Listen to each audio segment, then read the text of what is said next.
বাংলাদেশে দ্বিতীয় ব্যাংক হিসাবে ব্র্যাক ব্যাংক লঞ্চ করেছে গুগল পে। তাই এখন আর সিটি ব্যাংক বলতে পারবে না যে একমাত্র সিটি ব্যাংকেই আছে গুগল পে। এছাড়াও খুব শীঘ্রই বাংলাদেশে আরও বেশ কয়েকটি ব্যাংক গুগল পে লঞ্চ করার প্রস্তুতি নিচ্ছে। তো ব্র্যাক ব্যাংকের কার্ড কিভাবে সঠিক উপায়ে গুগল পেতে অ্যাড করবেন, ব্র্যাক ব্যাংকের কোন কোন কার্ড গুগল পেতে সাপোর্ট করবে, কোথায় কোথায় ট্রানজ্যাকশন করতে পারবেন, আপনার মোবাইলে যদি গুগল পে থাকে এবং আপনার মোবাইলটি যদি হারিয়ে যায় তাহলে আপনার কেমন ক্ষতি হতে পারে, একটি কার্ড আপনি কয়টি মোবাইল ডিভাইসে অ্যাড করতে পারবেন, এছাড়াও গুগল পে কিভাবে কাজ করে এবং এর সিকিউরিটি প্রসেস কেমন, অনলাইনে বা ই কমার্সে কীভাবে ট্রানজ্যাকশন করে এবং দেশের বাইরে গিয়ে কিভাবে গুগল পে ইউজ করবেন, এরকম হাজারো প্রশ্ন আমাদের সকলের মাথায় ঘুরছে। সুতরাং গুগল পে নিয়ে এই ভিডিওতে A to Z বিস্তারিত সকল তথ্যই জানবেন এবং সিটি ব্যাংকের গ্রাহকদের জন্য ভিডিওটি খুবই গুরুত্বপূর্ণ। শুরুতে খুব সহজে জেনে নেই যে গুগল পেটা কী। সহজ ভাষায় বললে গুগল পে হলো গুগলের একটা ডিজিটাল ওয়ালেট এবং পেমেন্ট অ্যাপ। এর মানে হচ্ছে কার্ড সাথে না রেখেও আপনি মোবাইল দিয়ে ট্যাপ করে পেমেন্ট করতে পারবেন। আপনি চাইলে অনলাইনে পেমেন্ট করতে পারবেন। সো বাংলাদেশে এই অফিসিয়াল অ্যাপের নাম হচ্ছে গুগল ওয়ালেট। এই গুগল ওয়ালেটে আপনি ডেবিট, ক্রেডিট এবং প্রিপেড কার্ড অ্যাড করতে পারবেন পেমেন্ট করার জন্য। এছাড়াও আপনি transit pass, loyalty card, gift card সহ অন্যান্য কার্ডও অ্যাড রাখতে পারবেন। তবে অন্যান্য দেশে কিন্তু এই অ্যাপ গুগল প্লে নামে প্লে স্টোরে অ্যাভেলেবেল রয়েছে, কিন্তু আমাদের দেশে এটা হচ্ছে গুগল ওয়ালেট। সো আপনি কার্ড অ্যাড করার জন্য প্রথমে গুগল প্লে স্টোর থেকে গুগল ওয়ালেট অ্যাপটি ডাউনলোড করে নেবেন। এই অ্যাপ শুধুমাত্র অ্যান্ড্রয়েড ফোনে সাপোর্ট করবে, মানে আইফোনে কিন্তু এই অ্যাপ সাপোর্ট করবে না। আর এই অ্যাপ ব্যবহার করার জন্য আপনার অ্যান্ড্রয়েড ভার্সন হতে হবে 9 বা তার চেয়ে বেশি। এর নিচের ভার্সন হলে কিন্তু এই অ্যাপ কাজ করবে না। সেকেন্ড হচ্ছে, অনেকের মোবাইলের অ্যান্ড্রয়েড ভার্সন 9 বা তার বেশি, কিন্তু আপনার ফোনে এনএফসি নেই, তারাও কিন্তু এই অ্যাপ দিয়ে ট্রানজ্যাকশন করতে পারবেন না।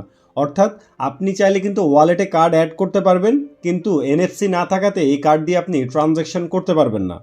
এবার আসি কীভাবে ব্র্যাক ব্যাংকের কার্ড আপনি ওয়ালেটে অ্যাড করবেন।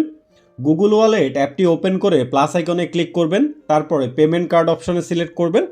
এরপর নিউ ক্রেডিট অথবা ডেবিট কার্ডে ক্লিক করে চাইলে ম্যানুয়ালি কার্ডের ডিটেলস টাইপ করে দিতে পারবেন, অথবা মোবাইলের ক্যামেরা দিয়ে কার্ড স্ক্যান করতে কার্ডের ডিটেলস অটো ফিল আপ হয়ে যাবে। কিন্তু তারপরেও কার্ড নাম্বার এবং এক্সপায়ারিটা চেক করে নেবেন, কারণ অনেকেরই ভুল তথ্য নিয়ে নেয়। তারপরে কার্ডের সিবিভিটা ম্যানুয়ালি টাইপ করে দিবেন। এবার কার্ডের এলিজিবিলিটিটা চেক করবে যে আপনার কার্ড গুগল পেতে সাপোর্ট করবে কিনা। এরপর টার্মস কন্ডিশন অ্যাকসেপ্ট করে দিবেন।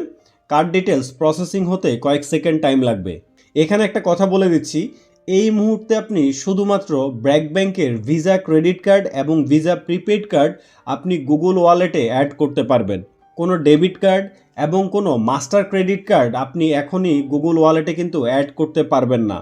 তার কারণ হচ্ছে ব্র্যাক ব্যাংক এই মুহূর্তে শুধুমাত্র ভিসা ক্রেডিট কার্ড এবং ভিসা প্রিপেড কার্ডের জন্য এই গুগল পে অপশনটি লঞ্চ করেছে। তবে খুব শীঘ্রই সেইগুলোর অপশনও চালু হবে, তাই আগে আপনি ফুল প্রসেসটা ভালোভাবে জেনে নিন এবং অন্য সবার সাথে ভিডিওটি শেয়ার করবেন। ওকে, এবার আপনাকে ভেরিফাই করার জন্য আপনার ব্যাংক থেকে আপনাকে একটা ওটিপি পাঠাবে। সেটা আপনি চাইলে আপনার কার্ডের সাথে দেওয়া সিস্টেম মোবাইল নাম্বার অথবা ইমেল অ্যাড্রেসে নিতে পারবেন। ওটিপি দিয়ে এন্টার কোডে ক্লিক করবেন। এবার যদি আপনার ফোনের এনএফসি বন্ধ থাকে সেটা আপনাকে চালু করতে বলবে। এছাড়াও আপনার গুগল ওয়ালেটকে default tap to pay set করে নিতে হবে, তা না হলে কিন্তু প্রতিবার আপনাকে গুগল ওয়ালেটে ঢুকে ট্রানজ্যাকশন কমপ্লিট করতে হবে। এবার কার্ড সাকসেসফুলি ওয়ালেটে অ্যাড হয়ে গেল এবং এই কার্ডটি এখন ট্রানজ্যাকশন করার জন্য রেডি।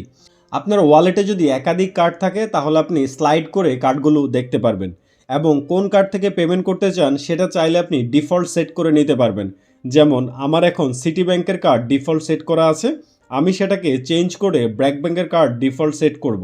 তার জন্য কার্ডের ইমেজের উপরে ক্লিক করে default for tap to pay এই অপশনে ক্লিক করলেই হবে।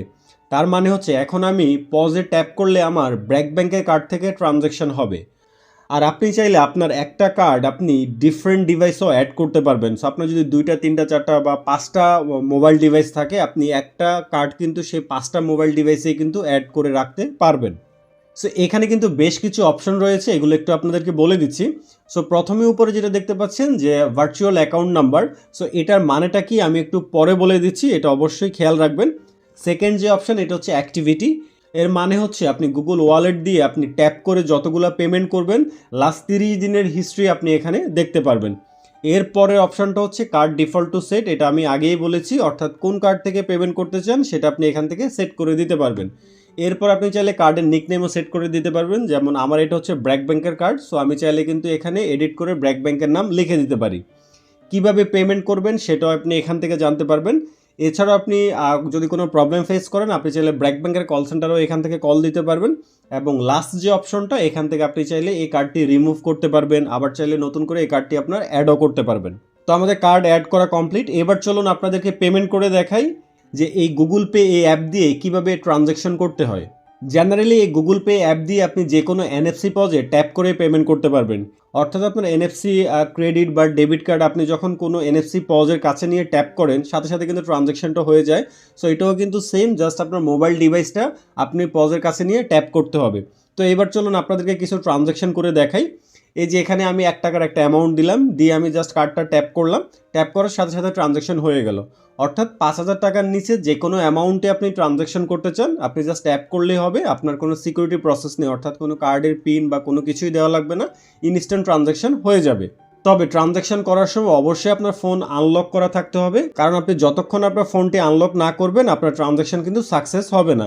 এবার আমি যদি 5,000 টাকার বেশি কোনো অ্যামাউন্ট দিই তাহলে দেখতে পাচ্ছেন যে আমার কাছে পিন চাচ্ছে, অর্থাৎ এখন আমাকে কার্ডের যে পিন সেই পিন দিয়ে আমাকে ট্রানজ্যাকশনটা কমপ্লিট করতে হবে। সো এই গুগল ওয়ালেট দিয়ে আপনি দেশে এবং বিদেশে সেমভাবে ট্রানজ্যাকশন করতে পারবেন। এখানে অনেকের একটা ভুল ধারণা আছে যে গুগল ওয়ালেট দিয়ে ট্রানজ্যাকশন করতে হলে মোবাইলে ইন্টারনেট চালু থাকতে হয়, বাট এটা ভুল ধারণা। আপনার মোবাইলে যদি ইন্টারনেট কানেকশন নাও থাকে, মানে আগে থেকে আপনার কার্ড অ্যাড করা থাকে, তাহলে আপনি ট্রানজ্যাকশন করতে পারবেন। সো ইন্টারনেটের কোনো প্রয়োজন নেই ট্রানজ্যাকশন করার জন্য। সো এটা তো গেল পজে কীভাবে ট্যাপ করে এনএফসি পেমেন্ট করবেন। এবার আসি কীভাবে আপনি ই কমার্স ট্রানজ্যাকশন করবেন সেটা একটু দেখাই। এখনও বাংলাদেশে কিন্তু গুগল পে অ্যাকসেপ্ট করে এরকম খুব কম ওয়েবসাইট আছে। সো তার একটা হচ্ছে আপনি মাইজিপি থেকে যদি মোবাইল রিচার্জ করেন সেক্ষেত্রে আপনি গুগল পে দিয়ে পেমেন্ট করতে পারবেন। সো আমি 50 টাকার একটা অ্যামাউন্ট রিসার্চ করে আপনাদেরকে দেখাচ্ছি যে কীভাবে ই কমার্সে ট্রানজ্যাকশন করে গুগল পে দিয়ে। সো আমি অ্যামাউন্টটা দিলাম 50 টাকা। এবার নিচ থেকে আমার যে পেমেন্ট মেথড রয়েছে বিকাশ, সেটাকে আমি চেঞ্জ করে গুগল পে সেট করে নিলাম। তারপর কন্টিনিউ টু পে এই অপশনটা ক্লিক করলাম। এবার দেখতে পাচ্ছেন গুগল অটো ওপেন হবে এবং আমাকে কার্ড সিলেক্ট করতে বলবে, অর্থাৎ আমি কোন কার্ড দিয়ে ট্রানজ্যাকশন করতে চাই। এরপর আমাকে যে ব্যাংকের কার্ড সে ব্যাংকের পোর্টালে পাঠিয়ে দিবে, অর্থাৎ আমাকে ওটিপি ভেরিফাই করতে হবে। সো আমি জাস্ট শুধুমাত্র ওটিপি ভেরিফাই করে কনফার্ম করার সাথে সাথে আমার কিন্তু ট্রানজ্যাকশনটা কমপ্লিট হয়ে গেল। তবে এই ই কমার্স ট্রানজ্যাকশনের ক্ষেত্রে কিন্তু দেশ, ব্যাংক এবং ডিভাইস ভেদে যে ট্রানজ্যাকশনের প্যাটার্ন বা প্রসেসটা কিন্তু ডিফারেন্ট হতে পারে। যেমন আমাদের দেশে কিন্তু ই কমার্স ট্রানজ্যাকশনের প্যাটার্ন হচ্ছে এরকম, বাট আপনি যদি অন্যান্য দেশগুলোতে দেখেন তাদের কিন্তু গুগল পে দিয়ে ই কমার্স ট্রানজ্যাকশনের প্যাটার্ন কিন্তু একটু ডিফারেন্ট আছে। এবার আসি এই গুগল পের সিকিউরিটি প্রসেস কেমন, অর্থাৎ মোবাইল ডিভাইস যদি আপনার হারিয়ে যায় সেক্ষেত্রে কী করবেন। সো ভিডিওর এই পার্টটা অবশ্যই একটু মনোযোগ দিয়ে দেখবেন, কারণ এটা খুবই গুরুত্বপূর্ণ একটা ডিসকাশন। তার আগে আপনাদের একটা অনুরোধ করছি, যদি এখন আমাদের চ্যানেলটি সাবস্ক্রাইব করে না থাকেন আমাদের চ্যানেলটি সাবস্ক্রাইব করার অনুরোধ রইল। আপনি যখন গুগল ওয়ালেটে আপনার কার্ড অ্যাড করেন তখন আপনার কার্ডের কোনো ডিটেলস কিন্তু গুগল কালেক্ট করে না, বা আপনার কোনো ডিটেলসও কিন্তু গুগল ওয়ালেট কিন্তু সেভ করে রাখে না। সো গুগল ওয়ালেট কী করে, প্রতিটি কার্ডের বিপরীতে একটি শ্যাডো কার্ড নাম্বার বা একটা ভার্চুয়াল কার্ড তৈরি করে, ব্যাংকের ভাষায় যাকে বলে টোকেন। আপনি চাইলে কিন্তু এটা আপনার ওয়ালেটেও চেক করতে পারবেন। এই যে দেখুন উপরে যে 4টি ডিজিট দেখাচ্ছে এটা হচ্ছে আমার কার্ডের লাস্ট 4 ডিজিট, এবং নিচে যেটা দেখতে পাচ্ছেন একটা ভার্চুয়াল অ্যাকাউন্ট নাম্বার এবং লাস্টে 4 ডিজিট। এই যে ভার্চুয়াল অ্যাকাউন্ট নাম্বার এটাই কিন্তু হচ্ছে গুগলের একটা টোকেন। সুতরাং পরবর্তীতে আমি গুগল পে দিয়ে যত ট্রানজ্যাকশন করব সবগুলা কিন্তু এই ভার্চুয়াল টোকেনটা দিয়ে কিন্তু ইনিশিয়েট হবে। এই জন্য গুগল পের ট্রানজ্যাকশনকে টোকেনাইজ ট্রানজ্যাকশন বলে। তাই আপনার মোবাইল ডিভাইস যদি হারিয়ে যায় সেক্ষেত্রে আপনার কার্ডের সব ইনফরমেশন কিন্তু সেফ থাকবে। তবুও যদি আপনার মোবাইল হারিয়ে যায় তাহলে আপনি ব্যাংকের কল সেন্টারে কল করে আপনার টোকেনটি ব্লক করতে পারবেন। সেই টোকেনটি আপনি চাইলে কিন্তু টেম্পোরারি ব্লক করতে পারবেন এবং সেটা চাইলে আপনি পার্মানেন্টলি ব্লক করতে পারবেন। তবে টোকেন ব্লক করলেও আপনি কিন্তু আপনার ফিজিক্যাল কার্ড দিয়ে ট্রানজ্যাকশন করতে পারবেন। এই টোকেন আপনি টেম্পোরারি ব্লক করার পরে আবার চাইলে কল সেন্টারে কল করে সেটা আনব্লক করতে পারবেন। কিন্তু আপনি যদি এই টোকেনটি পার্মানেন্টলি ব্লক করেন, অর্থাৎ ধরেন আপনার মোবাইল ডিভাইসটা হারিয়ে গেছে, তাহলে তো অবশ্যই আপনাকে পার্মানেন্টলি ব্লক করতে হবে। সো পার্মানেন্টলি ব্লক করলে কিন্তু আপনার ওয়ালেট থেকে কার্ড অটো রিমুভ হয়ে যাবে। তাই আপনি যখন আবার নতুন করে আপনি গুগল ওয়ালেট সেট করবেন তখন আপনাকে আপনার আবার কার্ডটি অ্যাড করতে হবে। আর টোকেন পার্মানেন্টলি ব্লক করার পরে আবার যখন আপনি কার্ড অ্যাড করবেন তখন কিন্তু আপনি গুগল ওয়ালেটে আপনার অ্যাক্টিভিটিতে আপনি আপনার প্রিভিয়াস ট্রানজ্যাকশনগুলো দেখতে পাবেন না, অর্থাৎ ওই টোকেনের সেই ট্রানজ্যাকশনগুলো কিন্তু আর আপনি ওয়ালেটে দেখতে পাবেন না। নতুন কার্ড অ্যাড করার পর যে ট্রানজ্যাকশনগুলো করবেন সেই ট্রানজ্যাকশনগুলোই শুধুমাত্র আবার আপনি দেখতে পাবেন। আবার আপনার ফিজিক্যাল কার্ড যদি ব্লক থাকে তাহলেও কিন্তু গুগল পে দিয়ে ট্রানজ্যাকশন হবে না। অর্থাৎ গুগল পে দিয়ে ট্রানজ্যাকশন হওয়ার জন্য আপনার যে কার্ডটি বা যে প্লাস্টিকটি হাতে রয়েছে এই কার্ডটি অবশ্যই অ্যাক্টিভ হতে হবে। এছাড়াও যদি আপনার মোবাইল ডিভাইস হারিয়ে যায়, আপনি গুগলের যে ফাইন্ড হাব বা ফাইন্ড মাই ডিভাইস অপশন রয়েছে সেখানে গিয়ে আপনি সিকিউরিটি অপশন থেকে গুগল ওয়ালেটের কার্ডটাও রিমুভ করতে পারবেন। সো গুগল ওয়ালেট বা গুগল পে যেটাই বলি না কেন এটা কিন্তু খুবই সিকিউর, অর্থাৎ আপনি এই ওয়ালেটে আপনার কার্ড অ্যাড করে কিন্তু সিকিউরলি ট্রানজ্যাকশন করতে পারবেন। সুতরাং গুগল পেতে কার্ড অ্যাড করতে যদি কোনো প্রবলেম ফেস করেন কিংবা গুগল পে নিয়ে যদি কোনো কিছু জানার থাকে তাহলে আমাকে কমেন্টস করতে পারেন, আমি চেষ্টা করবো কমেন্টসের উত্তর দেওয়ার জন্য। আর ভিডিওটি যদি ভালো লাগে তাহলে ভিডিওটিতে লাইক করবেন এবং আমাদের চ্যানেলটিকে সাবস্ক্রাইব করতে ভুলবেন না। আর এই ভিডিওটি আপনি চাইলে কিন্তু আপনার পরিচিত অন্যদের সাথে শেয়ার করতে পারেন। ভালো থাকবেন, কথা হবে পরবর্তী নতুন আরেকটা ভিডিওতে। ধন্যবাদ।